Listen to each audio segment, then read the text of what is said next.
हमारे मुआशरे में यह मशहूर है, फर्जों पर अमल करना चाहिए, सुन्नतों की खैर है।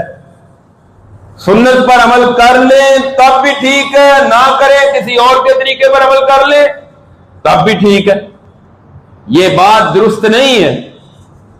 क्या नबी करीम सल्लल्लाहु अलैहि वसल्लम के तरीके से बढ़कर कोई अच्छा तरीका किसी और का हो सकता है? हो ही नहीं सकता किसी और का तरीका अच्छा। तो फिर आपके तरीके को छोड़कर किसी और के तरीके को इख्तियार आप क्यों करेंगे?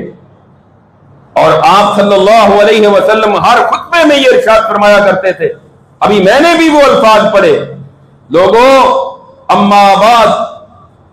अम्मा बाद इसके बाद फ़इन्ना खैरल हदीस किताबुल्लाह व खैरल हदी हदी मुहम्मदिन सल्लल्लाहु अलैहि वसल्लम।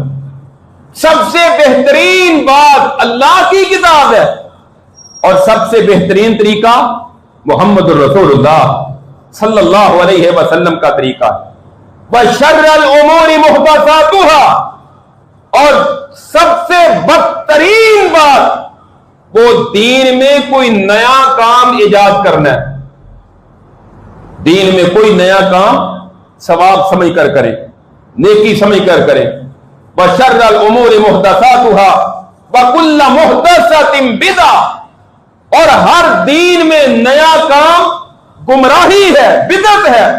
व कुल्लु बिदअतिन ज़लाला, हर बिदअत जो है वो गुमराही है और हर गुमराही जहन्नम में लेकर जाती। आज तक बाद लोगों ने यह भी मशहूर कर रखा है, कहते हैं जी बिदअत की दो किस्में, बिदअत की दो किस्में, एक बिदअत हसना है, दूसरी बिदअत सय्यिआ है। एक अच्छी बिदअत है, अच्छी बिदअत को आप इख्तियार कर सकते हैं।